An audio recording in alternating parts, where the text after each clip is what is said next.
Hey everybody, welcome back. It's Monday night. Welcome to Pick Dr. Osborne's Brain. And tonight we're going to be talking about toxic sweeteners. And a lot to discuss in this area. It's one of the biggest questions we get asked. What sweeteners are okay, what sweeteners are not okay, and how do they potentially impact your health? So before we get started, I'd like you to chime in, tell me where you're coming, where you're tuning in from in the world, and tell me where you're from, and we will dive in here. Okay, let's see here. All right.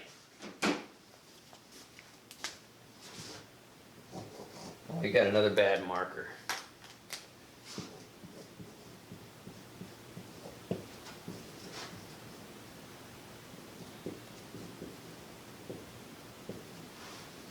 Okay, so there are a lot of different toxic sweeteners that people use, unfortunately, and we're gonna dive into those tonight, and I'm gonna help guide you through what you should be using versus what is absolutely a big no-no. Let's see here. So it looks like we got people chiming in already, so and that's the other thing. So if you've got questions and you want me to answer your questions, make sure you get those typed in. We try to get those first come, first serve. We've got Wanda from Tennessee, and we got Chanthan from Crestwood, Kentucky, I think, and Len from South Australia, and Eugenia from, where's that at? Davie, Florida. I haven't been there. We got Chucho Leo. Chucho, where are you from? And then we got Pink from New York City. And we got Dorothy from Danville, Illinois. And Cheryl from New Jersey. And Laura from Barcelona, Spain. Wow, tuning in from far away. Rufina from Avondale, Arizona. And Dee from New Zealand, even further away. Karen from Pennsylvania, vacationing. So tuning in on a vacation. That's true warrior mentality. Thank you for taking time out of your vacation to tune in with me. And Sandra from Australia, again, keep chiming in, folks. Love to know how far in the world we're reaching. Remember, our mission here is to help save 100 million lives. People that are suffering with chronic illness all over the world need this information, and so it's great to know we're reaching that far. It keeps me super pumped. So what are the toxic sweeteners? Let's dive into this information tonight. So number one on the list of what I like to call toxic sweeteners is something called aspartame. Now, aspartame, we need to get a better marker here. Aspartame is a big one on this list because it goes by the name of, trade names of NutraSweet or Equal. But aspartame has been linked to a number of different problems. One of them is migraine. It's actually been shown to be, for many people, not for everyone, but for many people, a migraine trigger. But a number of studies have shown this to be a neurotoxic substance. So, where I would suggest you pay very close attention if you're finding that you're having tremors, if you find that you're having neurological symptoms, things like neuropathy or things like forgetfulness. I've seen people come to see me that had memory issues, brain fog, cognitive clarity issues, migraine problems, all as a result of being exposed to aspartame. Now remember, this one is the one in the little blue packet. So if you're out and about at the restaurant, if you look for the one that's in the little blue packet, you'll know that's the one that we're talking about. Now, one of the other ones that I would call toxic is saccharin. Now, there are some animal studies that show that this one is carcinogenic. So cancer is a big part of what we see potentially with this one. Now, I've also seen this, and this one, by the way, is in the little pink packets. And this one goes by another trade name, which is Sweeteners. It was used a lot more earlier on, maybe 20 years ago. It was used a lot more heavily, and then aspartame came along, and then subsequently the next one on the list, which is Sucralose, came along. So these particular elements or these particular agents, not so good. Saccharin shown to cause cancer, In animals particularly, there aren't any long-term human studies, so we can't confirm one way or the other that definitely it's a problem in that regard. And obviously, if it's causing it though in animals, you want to be cautious about putting it into your diet. Now, one of the other ones that we have is we've got something called Sucralose. And again, the trade name for this one is Splenda. Now, I want to dive into this one a little bit more because these other ones are not used so much today. This is really the big one that we'll see used in most products. This is chlorinated sugar. So basically, I want you to understand that they've just substituted into sugar a chlorine molecule. Now, first of all, chlorine isn't healthy. It's not healthy in your water. We don't want to drink chlorine in our water. It's used as an antibacterial, so in a sense, it's an antibiotic. So what they've done is they've attached the chlorine molecule to sugar to make it not absorb as well so that it becomes a non-caloric sweetener. But remember, what does chlorine do? So if it's got chlorine is also known as a halide. Now, you may have heard me talk about halides in the past. Halides are in a family of elements that compete with each other, and one of the other famous halides that you've probably heard of is iodine. Now, iodine is very, very critical for your thyroid hormone. So when we talk about T4, the 4 represents iodine. And so what chlorine, or getting excessive exposure to chlorine, can do in the diet is it will compete with iodine for uptake into your thyroid to produce properly T4, or thyroxine, which is your thyroid hormone. So this particular sweetener, just by default of being chlorinated, again, is going to create a halide-based competition for iodine uptake into your thyroid gland. Now, aside from that, there are some general problems with all three of these that I think is important. One of the reasons why they're being used. So let's think about why these guys are being used. They're no-calorie sweeteners.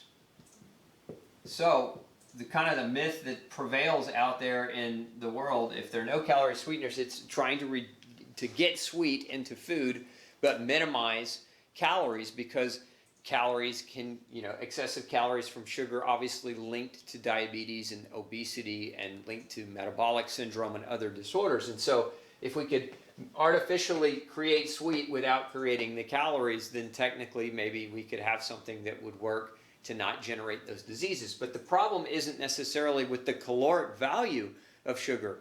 See, the sugar isn't evil because it has calories. Food has calories. We need to eat calories. It's empty calories that create a problem. Now, you say, well, these are definitely empty calories, or they're empty of calories and they're empty of nutrition. But the problem associated with having something sweet is that there's a neurological mechanism that's triggered that it's not. So again, let me back. It's not about weight loss, or at least it shouldn't be for you, because weight loss doesn't equate to good health. And for many people, weight loss equates to bad health. But so I want to just emphasize, these are no-calorie sweeteners, but it shouldn't be about weight loss. It should be about the neurological consequence of what these sweeteners do and how they trigger a response in your body. So some research shows that these sweeteners, even though they don't have calories, will trigger an insulin response. So you're still getting the same hormone response that you would get whether you were eating sugar or not. So the problem is there's a caloric effect of foods, and then there's what's called a hormonal effect of foods, or the hormonal impact of food. So just because something doesn't have calories doesn't mean it doesn't affect your hormones. And where we're worried about diabetes and we're worried about these sweeteners is that if we're creating and triggering an insulin response by consuming them, and that's still driving up or driving up one of the hormones. Understand what insulin, high levels of insulin are associated with cancer, high levels of insulin are associated with diabetes, high levels of insulin, when you're triggering an insulin response repetitively by using a lot of these artificial sweeteners, it's associated with insulin resistance. And insulin resistance leads to high blood sugar. And high blood sugar leads to, am I still on the board? Am I going over? High blood sugar leads to increased fat storage through triglycerides. Your body, when it has too much sugar and can't process it, will convert that sugar into triglycerides and store it as fat. So even though these are no-calorie sweeteners, and the marketing around the message here is that it's about weight loss, you can see that the hormonal effect of the sweeteners creates an insulin resistance that leads to increased blood sugar, increased fat storage, and so it's really not about weight loss at all. And so it's really not all that even that helpful. Only now, instead of getting calories, we're getting potentially toxic substances that create problems in other ways. So whereas this one is a known neurotoxin, this one is a carcinogen, and this one has chlorine in it, and it can disrupt thyroid uptake of iodine, creating a potential for thyroid problems. Now, I did a video a couple of weeks ago about a new research report that came out on artificial sweeteners actually contributing to autoimmune thyroid disease. You should go check that video out, where I actually walk you through that and show you the research studies behind that as well. So, toxic sweeteners, if we're talking about artificial, there are other ones, like a sulfame is another one, but these are the big three that I want you to know about. Now, beyond that, there is another toxic sweetener, and it's the tried and true classic, right? Processed sugar. So many of you will justify sugar and say, oh, well, sugar, it's organic, so it's less toxic than these things, but it's still sugar. And remember, even though these three are about no-calorie sweeteners, sugar is going to have an insulin response. It's also going to have a caloric value. Now, when you eat sugar, understand that for every gram of carbohydrate that you consume in the form of empty calorie, so sugar's an empty calorie, completely an empty calorie, meaning that when you eat sugar, there's no vitamins, there's no minerals in it. And so what happens is your body then has to take its own nutritional vitamin and mineral storage and has to use it to process the calories in sugar to generate energy. And so if you're eating high quantities of sugar over time, you're actually stealing nutrients from your body's reserve tank to try to generate energy from a food source, technically a food source, although I wouldn't call sugar a food, but from a source of calories that has no nutritive value. And so you end up becoming more and more malnourished. Now, that's just one of the side effects. We haven't even really touched on what this stuff does to the GI tract, what this stuff actually does to the microbiome. Increase in sugar helps to promote yeast overgrowth. It also helps to promote abnormal, we'll abbreviate that, microbiome. So it helps certain microbiota grow that we don't necessarily want within our GI tract. So it's going to promote the wrong bacteria. It promotes yeast overgrowth, so you can get all the side effects that are associated. If you've ever suffered with yeast overgrowth, and I'm not, there are different kinds of yeast overgrowth. Some people have yeast growing in their toenails, some people on their tongue, the oral thrush, some people have yeast, women can have vaginal yeast infections, but many people have a systemic yeast overgrowth in the blood as well as in the gut. And this can lead to things like leaky gut, contribute to a number of different forms of autoimmune disease. Remember that having yeast inside of you, and everybody has some yeast, but having overabundance of yeast, these critters will steal your B vitamins. They'll take them from you. They'll use them for themselves to grow and replicate, and they can create problems in that way. So again, let's not forget about sugar, because remember where these top three began was in the quest to find something that was a substitute for sugar. And now the quest for finding that substitute led to a neurotoxin, a cancer-causing agent, and a chlorinated sugar molecule that drives insulin resistance and fat and weight gain, all to supplant this one that promotes a very, very similar response. So what are we to do? So if these are toxic sweeteners, what are we really to look at in terms of healthy sweeteners? So if you're looking for something sweet in nature, let's make some room on the board here. Let's talk about potential substitutes that can be used that might be helpful for you in regard to still having something that tastes sweet. Now, the best number one thing that you can do, in my opinion,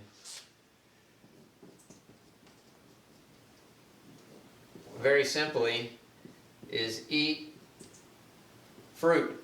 Now, that doesn't mean go off the deep end and eat the whole pound of grapes or 2 pounds of grapes or eat the whole watermelon. Eat a piece of fruit. Eat a reasonable serving size of fruit. That's sweet. And if your gut is in a good place, if your gut's healthy, a lot of people have to detox from sugar and artificial sweeteners because there are addictive traits and addictive properties revolving around these. So you might not, you might not find that same addictive trait or quality around fruit, but fruit is a good sweetening alternative, and it's a healthy sweetening alternative. Now, there are a few others as well. Honey is an option. Now, you got honey, you've got maple is an option. These are probably three of the best. Some people use dates as an alternative. Now, I want to preface this all by simply saying this. You can overdo all of these things. And so this is me teaching about what is a healthy sweetener is not a justification for you to slather honey all over every one of your meals or maple all over everything that you eat. Like, we still want to be reserved in our seeking of mega sweet, even though these, you can get these organic, you can get these non-processed. Obviously, fruit is just real food. Dates are just real food, and they all are very sweet. They can all, though, in high quantities and too large of a consumption, contribute to a yeast overgrowth, which for many people is a major part of the problem. So even though, keep this in mind, its serving sizes do matter, and quantity absolutely matters. Now, some people say, well, what about some of the other things? I recommend these as primary, and the reason why is they're all real food. There's no processing. They're just real food, and we can always do better with just real food. Now, if we want to add some things in, there's another, you've probably heard of stevia. Stevia is an inulin fiber that has a very high level of sugar taste, and stevia can be used as a substitute. Another one that can be used is monk fruit. But again, these come with a degree of processing. So is it better than eating real fruit or eating real food? I don't think so. Every time we try to learn the lesson of, is real food better for us than processed food, the answer always turns out, after 10 years of scientific experimenting and research, it always turns out that real food is actually better for us. So I would tend to lead you or help you gravitate toward the top things on this list, and that these things, although can be options, should be limited and should not be parts of your staple diet. Now, one of the other things that can be an alternative here, sugar alcohol. And really, the one I like the most is xylitol. Xylitol, if it's derived from birchwood, you have to be real careful about sugar alcohols. There are many different forms. There's erythritol, there's xylitol. Xylitol can be derived from corn, and so can erythritol, and that's where you have to be careful. I don't recommend them if they're derived from corn, because generally when they are, it's GMO and there's pesticide residue and other issues that you have to be worried about. But if you're doing like a pure birch xylitol, that's a pretty decent option. It's a good option to bake with when stevia won't work quite so well. So again, these are some options that you can tap into. Up here, these are some options that are real food-based options that you can tap into. Some people talk about agave. Agave could be added to this list, although you should be aware that agave is really high in fructose. And honey is too, by the way. And so here's where you have to be careful if you're using a lot of agave or a lot of honey, is if you have a problem with metabolizing fructose. Now, who has a problem metabolizing fructose? Usually people that have a high fructose diet. So if you're coming over from a high fructose, high corn fructose, and a bunch of other sweet-based foods, and you're trying to look at this as a healthier alternative to shift over to, but you're already struggling with your ability to metabolize fructose. Remember, fructose has to be metabolized by the liver. It can contribute to kind of a stress on the liver. You need copper as a mineral to be able to metabolize fructose properly. Many people have copper deficiencies and won't metabolize it, so when they eat it, so if you're one of those where you say, every time I eat honey, every time I try agave, every time I try to eat food that's higher in fructose, including fruits, many of you may not do well with fruits.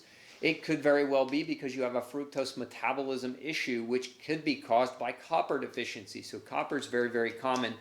As a mineral, it's very, very common for people to be deficient in copper and struggle with adding things that have fructose into their diet because they just don't process it as well. It puts stress on the liver, and it creates almost like a detoxification type of reaction. So you do have to be careful, again, even with healthy ones in terms of quantities. So you can't, if you go overboard, you can put yourself in trouble as well. Let's see what kind of questions we got coming in.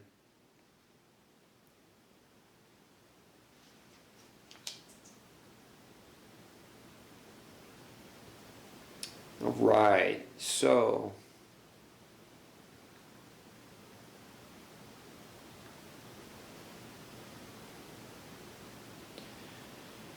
Okay, so Donna wants to know, since I grow my own stevia, is that better since it isn't processed? I read somewhere that we shouldn't use the whole leaf and should just use the processed version. Is that true? No, not necessarily. I would say growing your own is probably a better option. Let's see here. Monk fruit is the best sugar substitute I found. Yeah, so everybody has differing flavor, taste buds, if you will. And so some love monk fruit, some love stevia, some hate stevia. Some don't do well with sugar alcohols because they can be hard to digest and create gas, and some do okay with it. So again, it just depends on who you are.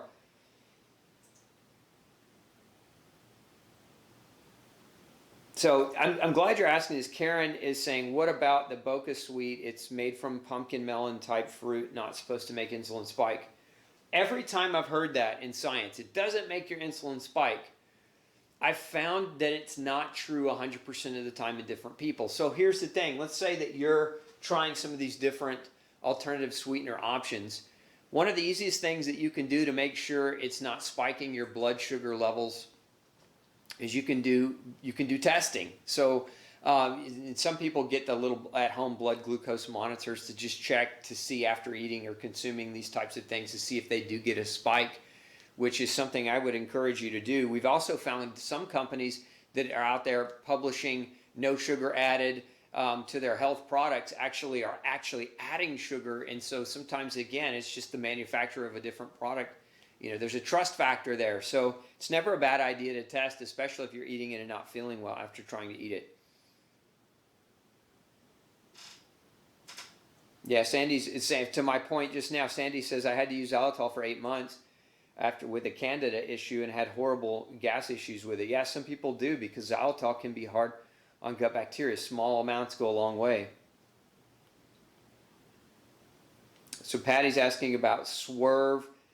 I haven't looked at Swerve specifically. I know it's an erythritol, and whether or not they derive it from corn would be the question that I would ask.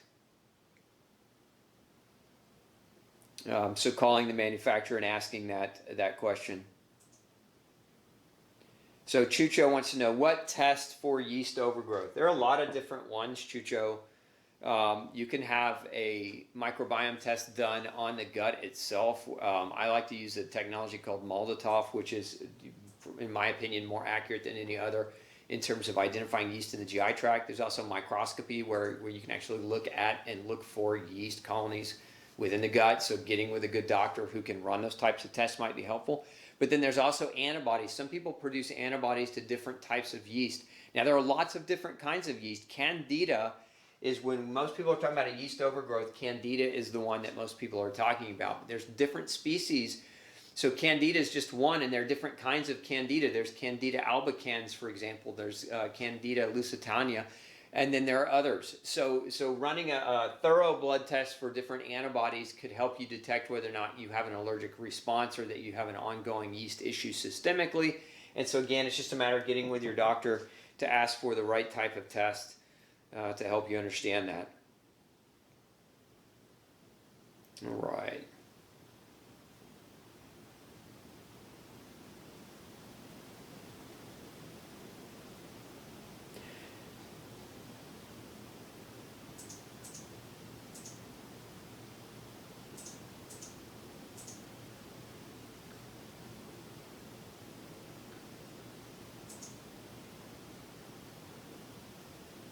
So, not sure I understand the question, Wendy, on this one. Erythritol, big keto push. Clarify for me and I can get that answer for you. Yeah, I like that attitude, Lynn. Used stevia for years, then went to monk fruit, now going to learn to go without any sugar substitutes. At the end of the day, that probably is the best thing. In terms of getting this dialed in, is to try to go with minimal substitutes as opposed to minimal or no substitutes, as opposed to trying to find a solution. And here's why. There's a psychology to this as well. Let's talk a little bit about that psychology. When you gravitate towards sweet, especially those of you that have a sweet tooth, I would just simply say this. Many people that do graduate towards sweet and want to have that sweet fulfillment, this is hands down, in my experience in helping clients get better thousands and thousands of people over the last 20 years. It's this, eat a piece of fruit to get that, because what happens when you look for substitutes, when you look for these types of substitutes, inevitably there's always some type of either unethical behavior on that behalf of the marketers who are putting the product in front of you, or there are other added ingredients. So perfect example of this is stevia. There's a brand of stevia that used to add maltodextrin to their stevia. And so maltodextrin, when we called their manufacturing facility and said, what is the maltodextrin? They told us, it's derived from corn. And so we're like, so it's corn sugar, basically. That's what maltodextrin is. And then we asked them, well, is it genetically modified corn or is it organic corn? And of course the answer was GMO corn. So here's this stevia product being put on the market where they're adding GMO corn sugar into it as a filling agent. And so again, you think you're getting stevia, and if you don't really read your label super carefully, you're getting something that isn't what you maybe think it is. But what it also does, going back to the psychology, is it creates a scenario where psychologically you have to depend on constantly seeking this out. And if you get your body into the habit, the psychological habit as well, of doing this to give yourself satiety, you would be just fine. Where a lot of people go wrong is they'll buy these things, and if you keep them in the house, this will get eaten before this gets eaten, and this will go bad. It'll sit out on the counter and it'll go bad. And that's, this is always your better option, is that real food, minus what you're allergic to. Chanthan wants to know about coconut sugar. Look, coconut sugar is kind of the same thing. People will talk about how it doesn't raise your glycemic load or raise your glycemic index. I've seen that not be true. I've seen that be a contributing factor to somebody's persistent blood sugar problems. So, no, I've seen that not be true at all. Okay, let's see here.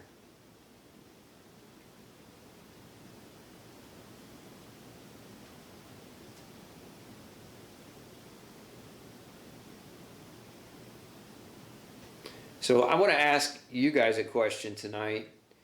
How many of you, so let's just do a poll. How many of you have found that eating, we're going to go back to aspartame, saccharin, and sucralose. I want to ask, how many of you find that you react horribly when you consume one of these three artificial sweeteners? If you react to the artificial sweeteners, just type in yes, AS, artificial sweeteners. Yes, AS.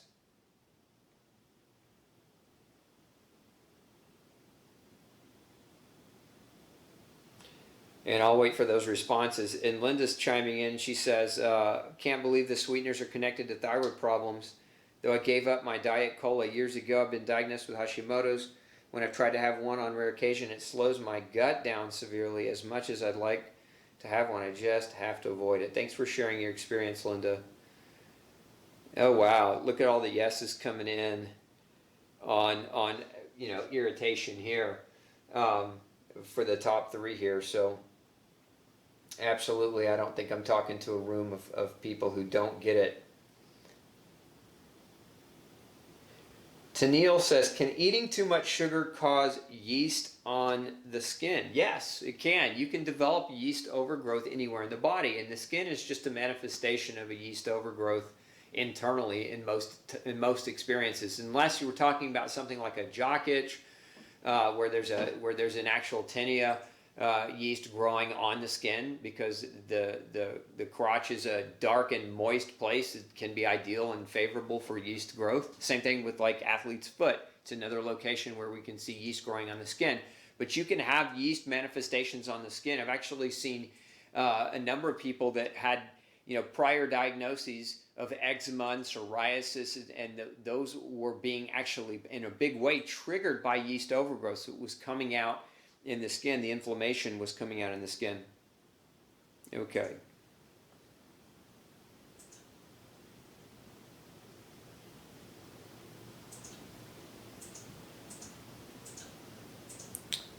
Is mesquite powder, what's the ingredient in mesquite powder? If you're talking about just mesquite wood shavings, there shouldn't be any problem with something like that as a spice, but you've got to look at what else might be in it. Always when it comes to any of these, if they're packaged, if they're processed, if they're granulated, don't trust the cover. Flip it over, look at the ingredient list, because again, you're going to see sometimes there's more than, if it's supposed to be just stevia, it may not be pure stevia. It may be stevia with something like a maltodextrin or some other type of filler-based agent, and that's what you want to know about. So reading that label becomes very important if you want to get good clarity on what you're actually eating versus what you think you're actually eating. Oh, so I like this. I heard agave causes non-alcoholic fatty liver disease. It can. Remember that too much fructose puts pressure on the liver and can create fatty liver storage.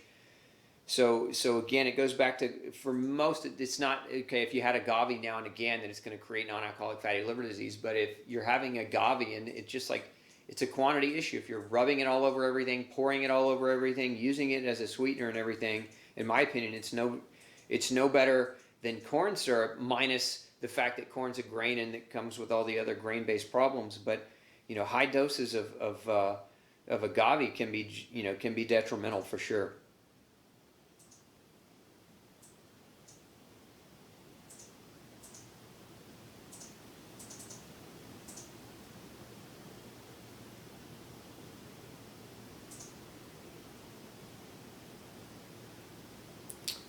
Yeah, so it looks like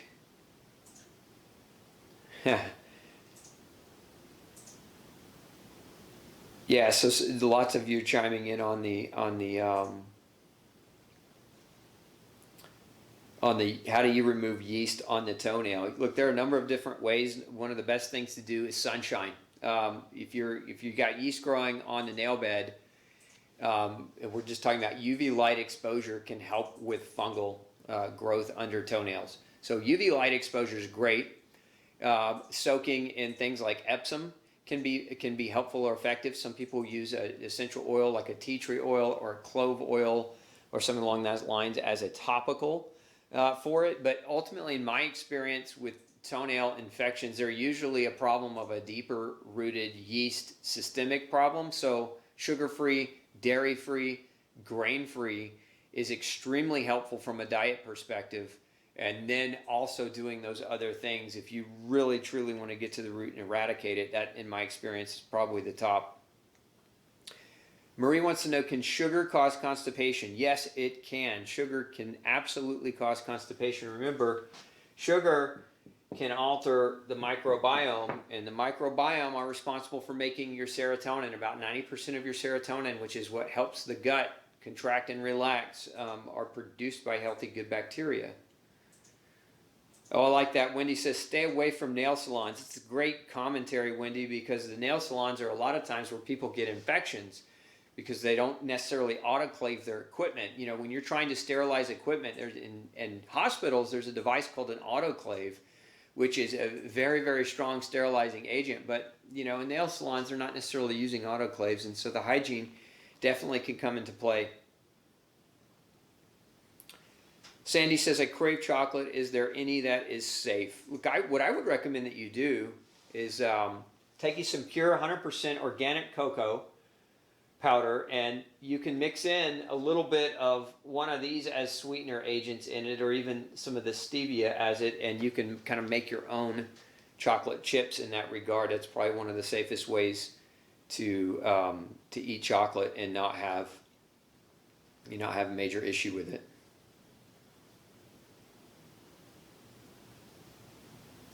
Oh, what are they? I like this question, D. So this is a tricky answer, D, because it's not just a black and white answer. But what are the effects of artificial sweeteners on type 1 diabetics? So I've actually seen cases where type 1 diabetics were doing this, and it would increase their need for insulin. In essence, it would create a similar type of response, and so they would still need more insulin. So it's different for different people. That's what I meant by a tricky answer. So my advice to you is, if you're a type 1 diabetic, generally speaking, you kind of have an idea for the dosing of insulin and how your diet is. I've never met a type 1 diabetic that wasn't really kind of somewhat tuned in to their need for insulin based on their calories and based on their carbohydrate intake. So if you find that you don't feel as well using artificial sweeteners, just as much as you find eating sugar might increase your need for insulin. This is kind of what would cue you in. But, you know, as a matter of, I mean, at the end of the day, my advice is if you're type 1 diabetic, you shouldn't be using these anyway. Because first and foremost, they don't fall into rule number 1. There's 3 cardinal rules in nutrition. Those of you who have read No Grain, No Pain know what they are. As a matter of fact, I'm going to give away a free copy of No Grain, No Pain to the first person who can type in rule number 1 of the 3 cardinal rules of nutrition. So if you know what that rule is, type that in right now. And if you get it right, we'll send you a free copy of No Grain, No Pain. We'll come back to that in a minute. I'm just going to wait for you guys to respond while I answer a couple more questions here. Let's see. White Wolf says, my brother has epilepsy. He consumes quite a bit of candy, which obviously has toxic sweeteners and food dyes. Can you talk about effects on the brain so I can make him watch this?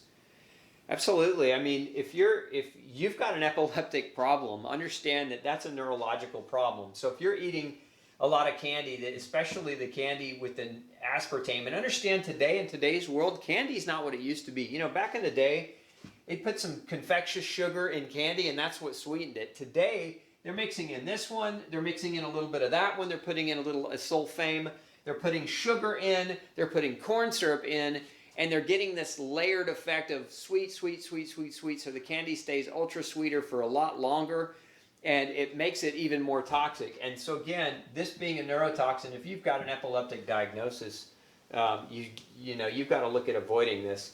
Now, even beyond that, if you've got an epileptic diagnosis and you're not grain-free and you haven't read No Grain, No Pain, go read No Grain, No Pain, because there was a show a couple of years ago on Discovery. If any of you have ever watched the Discovery Health channel, but there's a show called Mystery Diagnosis, and it was a special on a young child with epilepsy.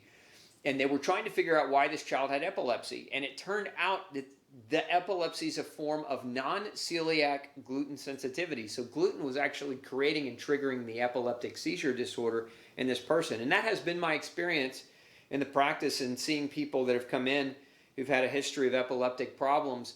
When you change their diet, you see their seizure counts go down, their need for medications reduces. So definitely. Okay, let's see here. See if anybody typed in the answer to my impromptu question, which again is rule number 1. And let's see here. So Lynn says that she thinks that rule number 1, haven't been able to read the book, but guessing no grain. Good guess, Lynn, but not accurate, not right, but good guess, and thanks for playing. Marie says, I won't chime in because I want a copy already. And then Marie Azul says, rule number 1, you can't be healthy by eating unhealthy food. You got it, Marie. So type private message us your information, your contact information, and I'll have somebody reach out to you. Private message us at glutenology@gmail.com, and I'll have somebody get your address, and we'll get you a copy sent out. Okay, palm sugar. Sandra wants to know, what about palm sugar? Again, it goes back, it would be more in this category, but it's still a processed sugar, and you still, look, it doesn't matter. If it's a processed sugar, my advice is you've got to approach it with very great degree of caution and with a degree of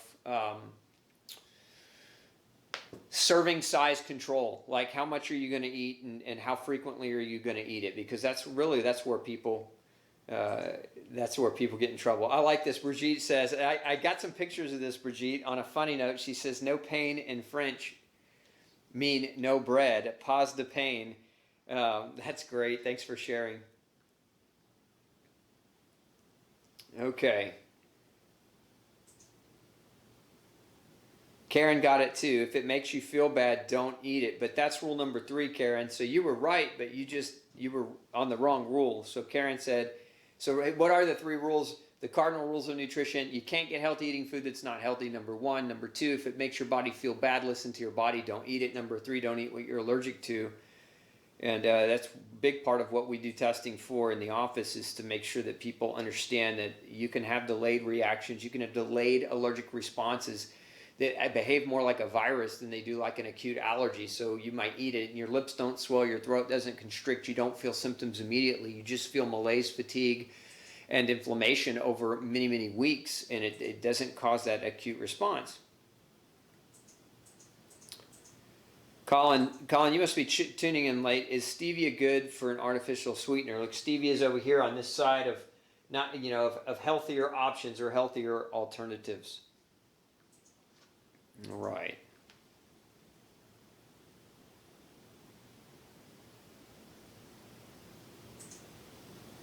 Just diagnosed. Monica says, just diagnosed, pre-diabetic. Is one sugar safer than the other?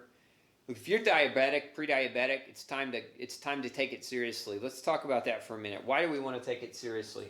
Because diabetes is going to destroy your eyesight, it's going to destroy your kidney function, and it's going to destroy your bloodstream. Let's talk about that. So when you have too much sugar and you're not taking it seriously enough and your level's coming up, what does sugar actually do?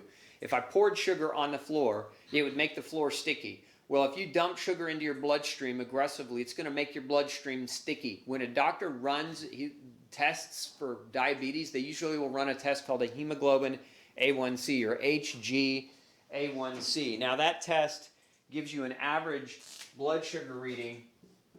So hemoglobin A1C. It gives you an average blood sugar reading over the past 3 to 4 months. So this is kind of a snapshot of a 3 to 4 month window as to what your average blood sugar levels look like.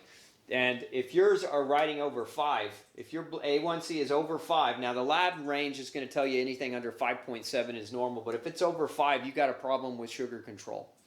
And so your hemoglobin A1C should be around 5, and if it's not, what's happening is your bloodstream is syrupy. It's too sticky. It's got too much sugar to deal with and contend with. And so the element of what sugar does is it wraps around the proteins in your bloodstream, and there's a process called glycation, Glycation. So if you want to read more about glycation, you can. I'll write it up here for you. Glycation is where sugar coats your proteins and makes them less functional than what they should be. So for example, sugar can coat your hemoglobin. That's what this test is measuring, is how much sugar is coating the protein hemoglobin. And hemoglobin carries oxygen. So if you've got sugar coating your hemoglobin, then you're not going to carry oxygen as well. And so you're going to have less oxygen, even though you're breathing in just as much oxygen. You can't deliver it as effectively because your hemoglobin molecule is too sticky. Okay, but that can also happen to your hormones. You can have glycation that occurs to any protein, any lipoprotein in the body. And so some of your hormones become glycated. They're actually identifying now lesions in the brain on autopsy of Alzheimer's patients where clumps of glycated proteins are what actually we think are what create the nerve damage and the memory loss in Alzheimer's disease. That's why they're calling it type 3 diabetes. So if you're pre-diabetic, stop looking for substitutes and take it seriously, because your proteins in your body, your hormones in your bloodstream can become glycated, and that can cause massive dysfunction.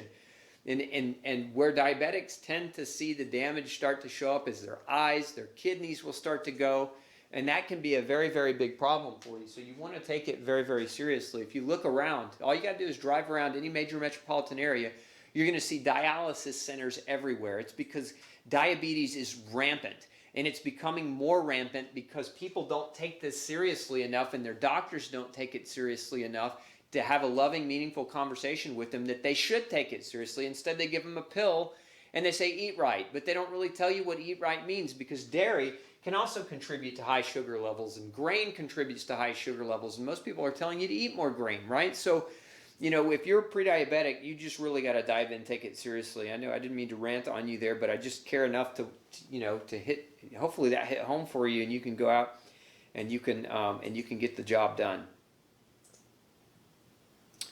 Marilyn Johnson wants to know recommendations on a probiotic good for dealing with yeast or candida. Marilyn, go over to Gluten Free Society and look for Biotic Defense with S. boulardii, which is an additive in Biotic Defense that really helps with yeast overgrowth.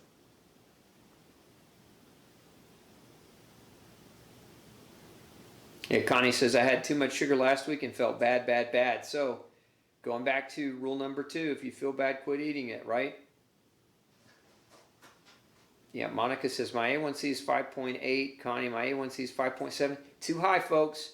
5 is your goal. And if your diet is dialed in tight, and you're doing no grain, no pain, and your diet is super tight, that probably means your exercise isn't. And so remember, exercise is one of the other components or one of the other major factors that helps to control blood sugar and get it dialed in for you. So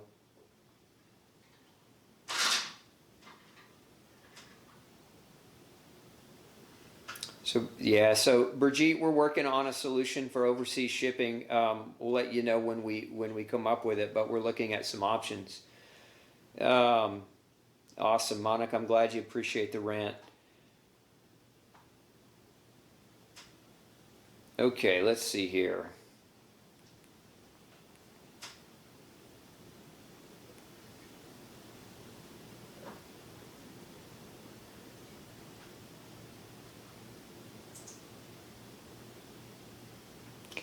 I like this. A lot of you are chiming in, just chiming in after the fact with the right answer. Juan wants to know, is CoQ10 deficiency caused by gluten? It can be. There are lots of ways that CoQ10 deficiency can be caused, and gluten sensitivity is one of them. It's not the only one. Let's see here.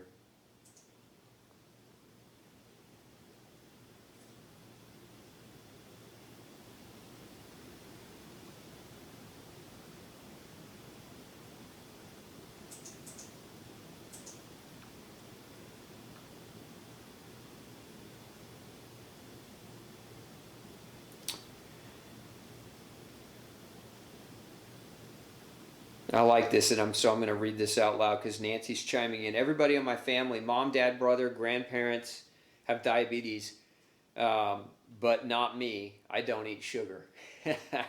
And I love that you say that, and here's why. How many times do you hear people say, oh, my dad had it, my mom had it, I'm just going to have it, it's just who I am. There's in biology, there's an argument. It's not really an argument. It's just kind of, there's something called nature versus nurture. Do people develop problems because of their nature, or do they develop problems because of the way they were nurtured? In essence, are you born with it, or did you have a behavioral habit that you picked up somewhere along the way that created it? And so when it comes to diabetes, it is very much nurture. We are what we eat, and we learn how to eat because that is a shared relationship that we have with our parents or whoever is raising us. So, generally speaking, if your grandparents are diabetic and your parents are diabetic, it's because your grandparents taught your parents how to eat, and then your parents are teaching you how to eat. And if you don't learn the lesson of their mistake, then you end up with the same problem. That's not genetic. That's shared and learned behavior, which is nurture. So keep that in mind, because you don't want to just start blaming your genes for illness. Layla wants to know, should biotic defense be taken on an empty stomach? It's best to take it on an empty stomach at night, but it's still effective if you don't.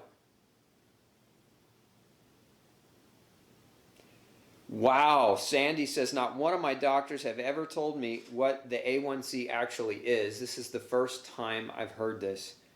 Shame on those doctors for not telling you that, because knowledge is power, and that's a big part of what I believe. If you understand and if you're educated, then you're going to make the right decision for yourself. You don't need to be coerced. You don't need to be convinced. You just need to be educated so that you can be empowered. And so I'm glad you're walking away with something. I've done my job if I've taught you something that you didn't know tonight. That's when I know I've done a good job, is when I've taught somebody something they didn't actually know. So that being said, we're going to wrap up tonight's show. If you love the show, hit the heart button, hit the thumbs up button. Make sure you share it with somebody. And I would really greatly appreciate any of your hashtags. If you could hashtag for me, save 100 million lives, so that when people are searching for that mission, they're finding us. And if you haven't already, head over to glutenfreesociety.org. If you don't have our free gluten-free survival guide, survival kit, all you have to do is sign up for our newsletter on the website. We'll send that to you via your inbox, free at no charge, just to get you moving in the right direction toward a no grain, no pain lifestyle. And of course, if you haven't read No Grain, No Pain, I highly, highly recommend that you do so. It's a book that can change and save your life if you're struggling, especially with autoimmune problems. We'll see you next Monday for another episode of Pick Dr. Osborne's Brain. Hope you have a fantastic week.